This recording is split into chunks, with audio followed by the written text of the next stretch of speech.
So success doesn't really happen without opportunity.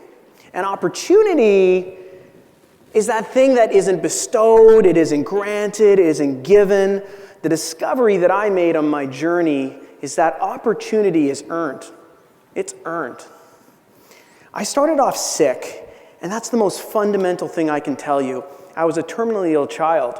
And if you are a sick child or you have a sick child in your family, or you know one, you know that things actually are very tough for a number of reasons. And I remember being 8 years old and also feeling that part of me was 18 and part of me was 8. I was a boy out of time. I never really fit in. I never fit in school. I spent too much time with doctors and adults. It was confusing. I was very sick. I had over 50 surgeries. And I remember I didn't really get along with anybody until I started getting to other adults to university. So I went to the University of Western to be a doctor because I think I was brainwashed, as that's how I was supposed to be because I spent so much time in hospitals. And I get to my university, I do 4 years of biochemistry. It was like the movie Flashdance. I get up to do my pitch, but I didn't dance, but maybe I did. And in front of these professors, gray-haired men, and they're looking at me, and I pitched my fourth-year thesis. And they said, Mr. Hyatt, you need to leave and go sell cars. So I did. So they kind of kicked me out of Western. And I made some discoveries about opportunity and success. And I think there's actually some rules to opportunity and success. And that's what I want to talk about. And the first rule I want to talk about is showing up. You know, in 1979, the Democrats were thrilled to run against this silly actor from California named Ronald Reagan. They were so excited to take on this silly actor. The first thing that Ronald Reagan did was show up. When you meet successful people, they show up. Say what you want about how amazing what Barack Obama did, but right now, 8 years ago, 3 months, he was 1% in the polls. Barack Hussein Obama with a strange name and a weird land. You know, success requires adversity. The rule is showing up, having a 20-mile march with grit, and you must go through adversity. You must. And optimists die. The man at the top of the staircase is Admiral Stockdale. And in Vietnam, he was captured and kept in a place called the Hanoi Hilton with John McCain, by the way. And he was tortured for a long time. And he gets out, and they said to him, "Who lived and who died in the torture chambers?" He said, "Oh, the optimist died." What? We hear that, you got to be optimistic. He said, no. Realists survive, optimists die. I'm going to get out by Christmas for sure, you don't. I'm going to get out by Easter for sure, you don't. Right now, there's people in this audience that are going through a divorce. There's people in this audience that just broke up with their partner. There's people in this audience who just had a hard time. The way you need to deal with a hard time in business and personally is, I'm going through a hard time, I accept that, but I'm going to get through it. Realists survive. Successful people show up, they have a 20-mile march with grit. They understand and have gone through adversity, and they accept that optimists will die. And I've learned in business and in life that the smartest people out there to learn from are the people that take big, complex ideas and shrink them down to simple ideas. In 1992, Bill Clinton stands up and says, "It's about the economy, stupid." In 2009 in March, when everybody's hair was on fire and the world had collapsed and the banks are going bankrupt and everybody's screaming and the S&P dropped to 800 from 1800, problems. They turned to Warren Buffett and they said, "Mr. Buffett, what's going on?" And I love how this guy just always nails it. He says, anybody who's bet against America since 1776 has always lost. Nails it. Smart people take complex things and make them simple. The reverse is also true.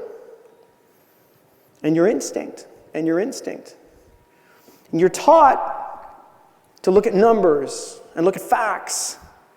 And we don't tell children and you enough to think about your instincts. Let me tell you about your instincts. That's the highest form of communication we have. The most successful people I know understand their tummy. When you walk into this room today and you like somebody you've never met, that's this. and it's faster than the speed of light. It's our highest form of communication. When an antelope puts its head in the water and senses a lion, it takes off. People put our head in the water, sense a lion, and go, whoa, and put it back in. People that are successful understand that they can use their tummy, they use their gut, they use it as another form of sense. Money will never keep anybody. Forget it. At my companies, money keeps nobody. Humans, we decided, and we found out the discovery is they want two things, autonomy and they want purpose. Leaders bring armies.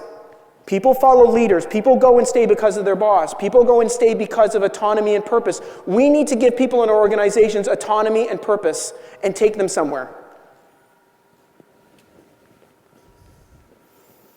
And I'm here to tell you that the opportunity that we're looking at right now is tremendous. We talk about the golden era as if the 1950s or 60s or 70s, this great time. That's wrong. You would not want to be born in 1950, 60, 70, 80. J.D. Rockefeller, the richest man in 1930, has nothing at his disposal than the average person on the street near. Not medicine, not economy, nothing. Everything by the numbers is getting better exponentially because technology is moving exponentially. Today is the best day in the history of the world to be born, and tomorrow is even better. Every fact, although your brain, the amygdala in your brain sends off alerts because if it bleeds, it leads, and we reason negative press and we believe it. The truth is, we've moved child poverty faster and better in 50 years than we have in 500 years. There are less nuclear weapons around today than the peak of the Cold War. IQ is raising 3 points every 10 years. I can just keep going through facts. The world is getting dramatically better, and there's a reason for it, because the power of computing is changing everything. And we need to embrace change.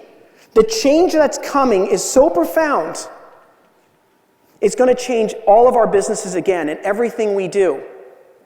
There's 3 billion people on the internet today, and there's a tremendous opportunity because 3 billion more people will be joining the internet, joining the discussion by the year 2020. And 3 billion people, 100% of them joining, are coming in through mobile. They're joining the conversation. 1 billion of them in Africa, the bottom billion. And we don't know what they have to say. This Maasai warrior from Kenya, he's going to be trading his goat's milk. He's going to be doing commerce for the first time. They can get microfinancing for the first time. It lifts up Latin America like it did. It lifted up Africa. We don't know what's coming. We don't know what's going to happen. But I can tell you the world is going to change dramatically in this hyperconnectivity. All companies will become tech companies in the future. Here's your business plan. Ready? Take your business plan, add artificial intelligence, deep learning, supercomputing, mainly call that artificial intelligence, and here's your new business plan. Your business plus artificial intelligence, there's your new business plan. That is what's going to happen to all of us. You think Uber changed taxis? You think Airbnb changed hotels? That's nothing. The cloud came in and broke every business model. AI is going to break all of those. And the reason we don't understand it and the opportunity that's in front of us is that our brains don't think exponentially. We take our linear past and apply that to the future, but we're going to move 20,000 years of technology in the next 20 years. 1911, Titanic, sinks in 1912. We look at the Titanic, we back in time. We look at the Titanic, the Britannic, the Olympic, they all sank, by the way. But when we look at those ships, we think, that is a mighty ship, it is unsinkable. Nobody's ever going to make a bigger ship than this. And then you laugh and you look at this average cruise liner behind it.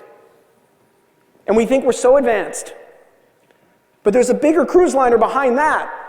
Because let me tell you why. Because computing is moving at an exponential pace. Here, I'm going to walk 30 steps. 1, 2, 3. When I walk 30 steps in a linear fashion, I get to 30, right? Does anybody know what happens when I walk 30 steps in an exponential fashion? And this is the power of computing. It's moving exponentially. When I walk across this stage in 30 steps, but I count it exponentially, by the time I get to here, I don't get to 30, I get to 1 billion. And the power of computing is really, really profound. Because the opportunity ahead of it is this. This device for $1,000 today is an insect. That's how smart it is. And by the way, you haven't noticed, but this is 84 times faster than the first iPhone. And if I asked you, you probably thought it was 4 times. It's 80 exponentially faster and better and strong. But you don't notice that because you're busy playing Angry Birds and watching Netflix. Right? By the year 2023, this phone for $1,000, forget about the $1 million machine, for $1,000 by the year 2023 will surpass the human brain. You will have a human brain power in your pants by 2023. I'm not sure what I meant by that. By the year 2045, maybe 2042, for $1,000, by Moore's Law, by walking across this stage and showing exponential growth, this machine for $1,000 in your pants will be smarter than 7 billion people on the planet. Your business, plus artificial intelligence, is the new model. So friends, success doesn't happen without opportunity. Your job is to earn the opportunity, is to go through showing up, is to grit, is to 20-mile march. There's something about adversity. There's something about showing up. Successful people all have the same rules, and there are rules that opportunity is played by. What's funny after they kicked me out of Western is that they put me on the building this year.